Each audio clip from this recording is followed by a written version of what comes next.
Hello folks, Wilful Ninja here, bringing you a very special video today. Normally I do these videos on every Friday just before my Dungeons and Dragons game, but the race that I'll be talking about today is too perfect to talk about on Halloween. And for those of you that are familiar with the Player's Handbook and of Dungeons and Dragons in general, you may be able to guess what race I'm talking about. I am talking about the people who have fiendish blood or devil blood, depending on which edition and what you want for your tiefling. Now, I'm sorry folks, I'm a little bit in a rush because I had a lot of stuff to do today and I only now got free after, my ma came home with my brother from trick-or-treating, and I am now free to do this video. I can hardly do it with a whole bunch of trick-or-treaters. If you can hear barking, that is sadly my dogs. They're being worked up because, again, it is Halloween, and therefore there are fireworks. Now, on with today's discussion. I'm just now waiting up for the Player's Handbook to fully load up, and we can get started. Now, tieflings are my favourite race. Nearly every character I've played has been a tiefling of some variant. Now, there is in the Player Handbook there is no variant tiefling, but there are what's called the Skag, also known as the Sword Coast Adventurer's Guide.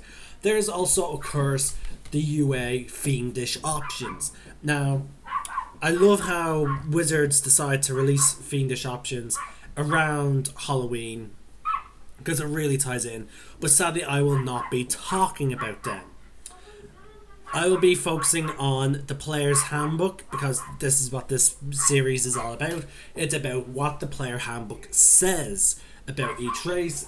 It's about what the Player's Handbook is all about. Now, I know technically I'm skipping orcs. Don't worry, their video will come next week, or I may do them tomorrow or at my earliest convenience. So that way I can end up starting the classes on Friday. But okay. Now, we're going to go into now the tieflings.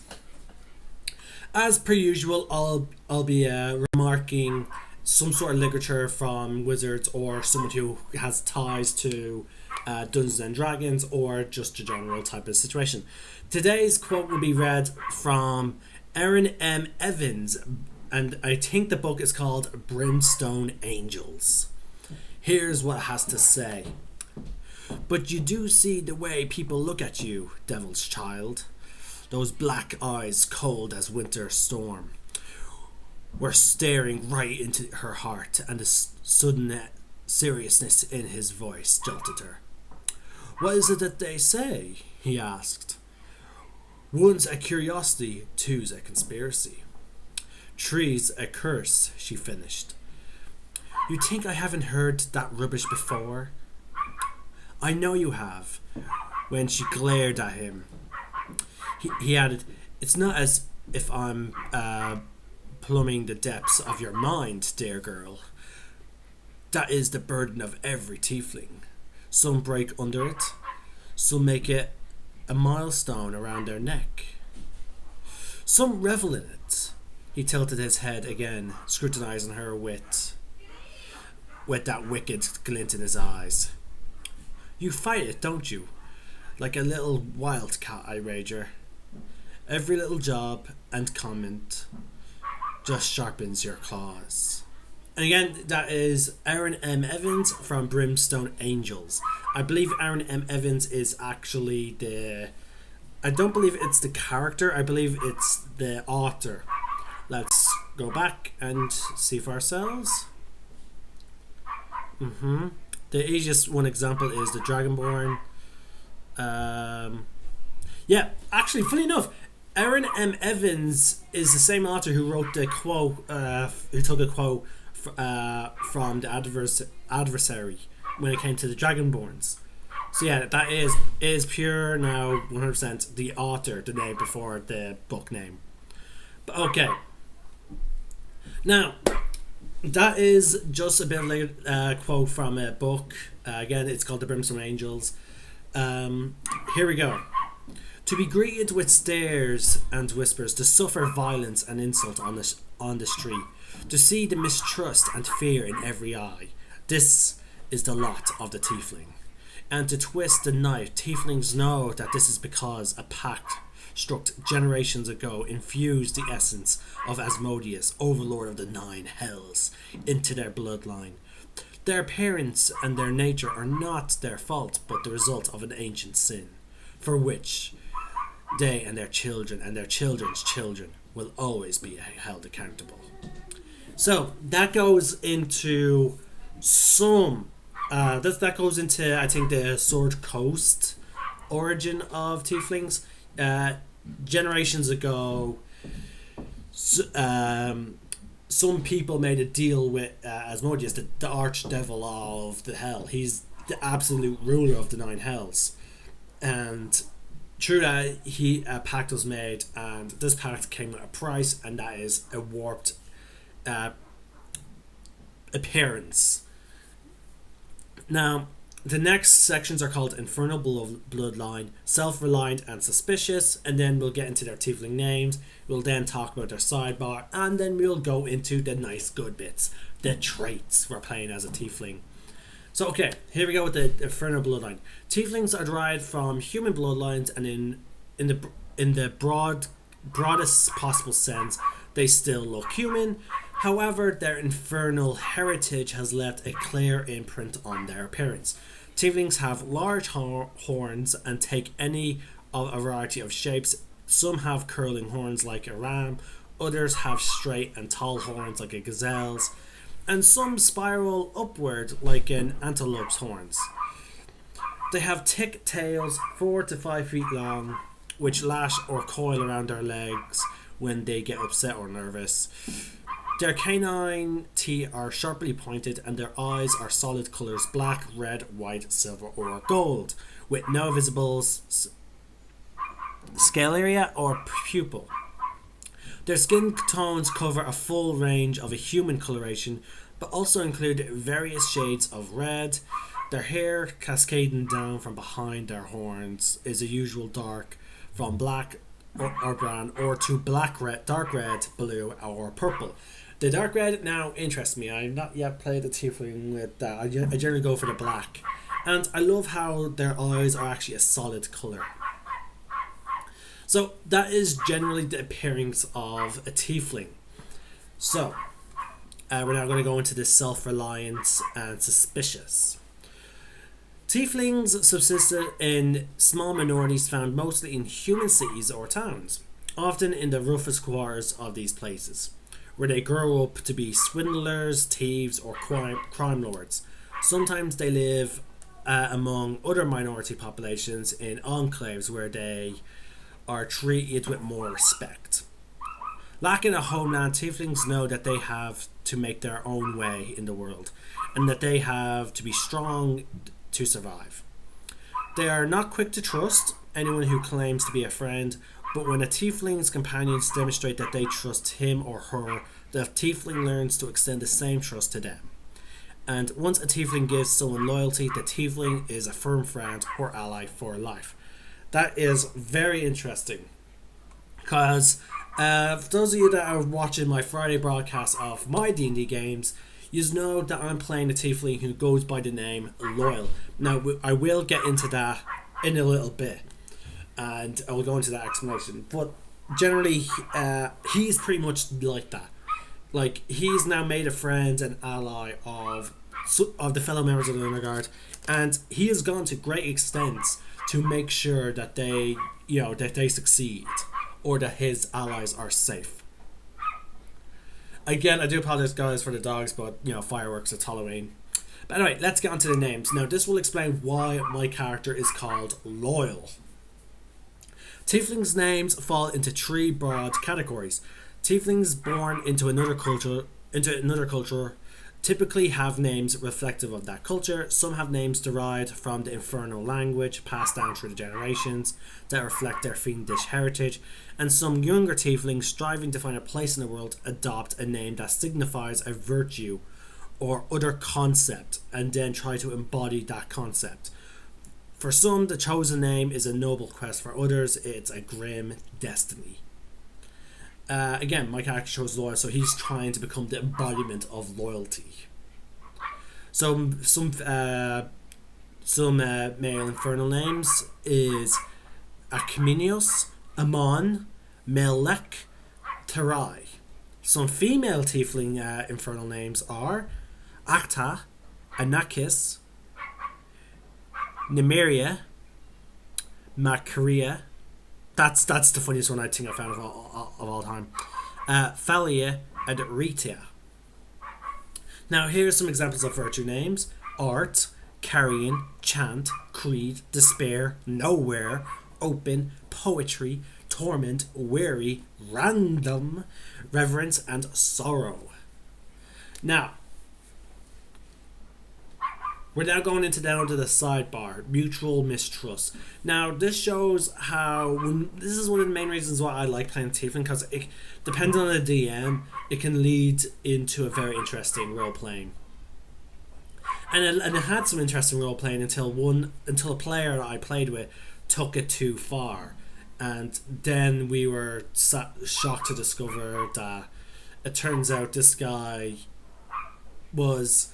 We discovered that this guy was projecting his actual own real life prejudice onto other characters that were not playing human.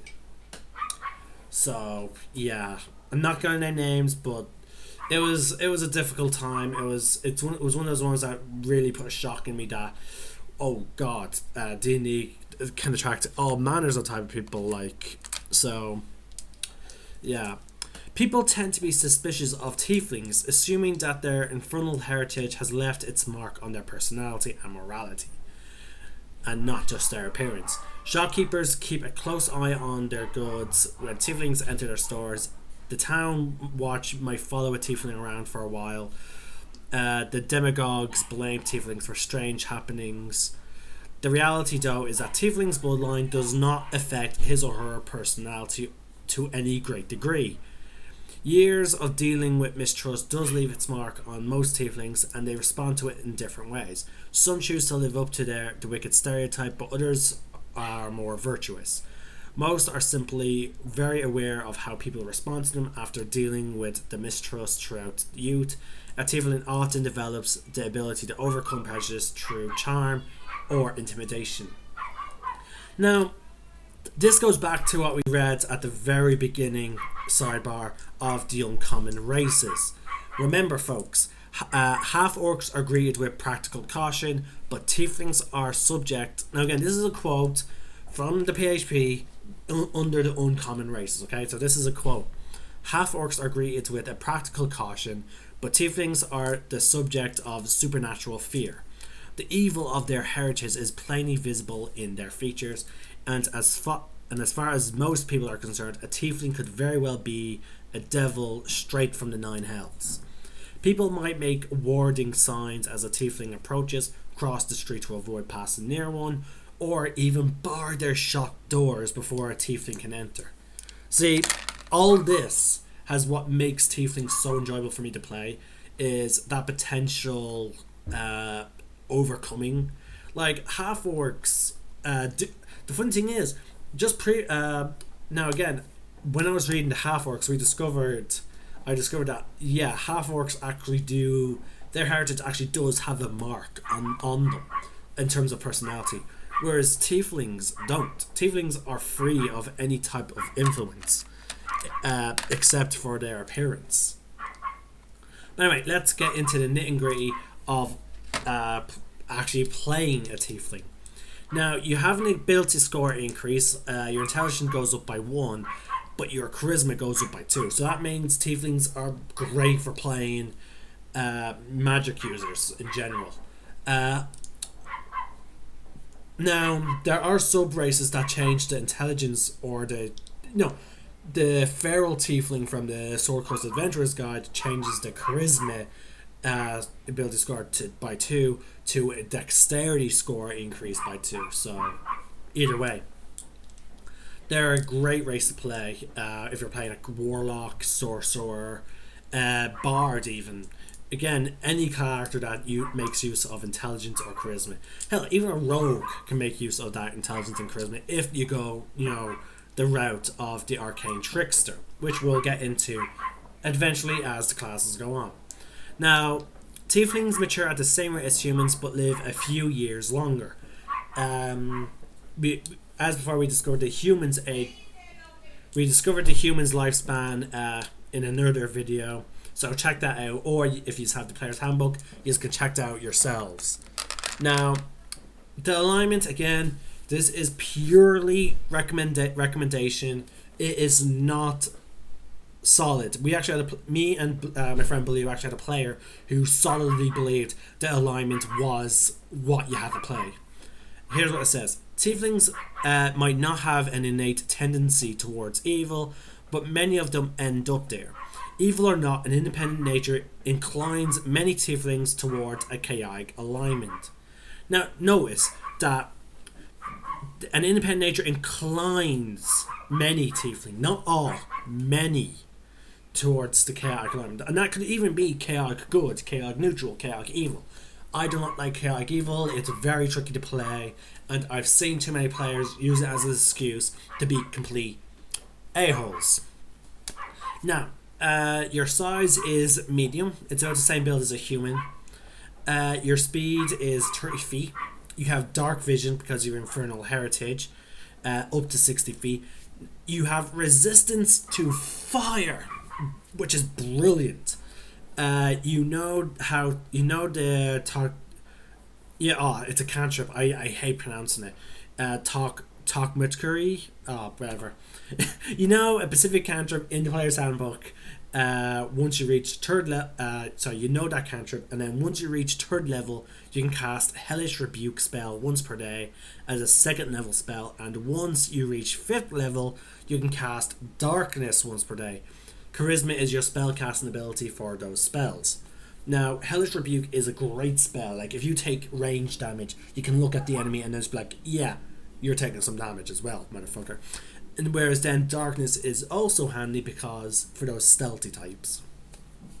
As long as you can see in magical darkness, which if you're playing a warlock, you can be.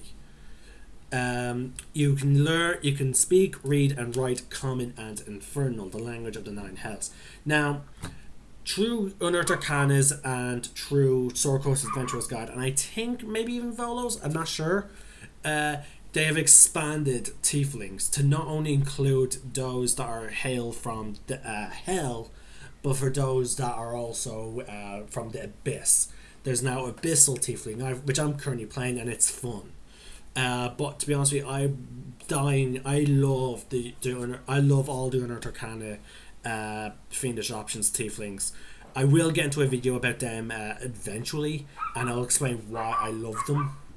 But if you're ever having a campaign in hell and you and your friends want to play a party of all tieflings of different classes, the new UA Fiendish Options is great. You can all play different tieflings, and you will actually have stuff that go along with specific play styles. There's even ones for barbarian-like tieflings.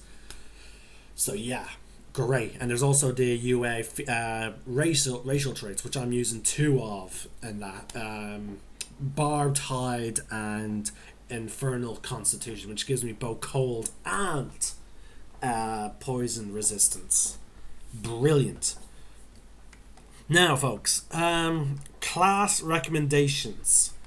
Okay. Now, again, this is just my recommendations. You can play them as whatever race you want.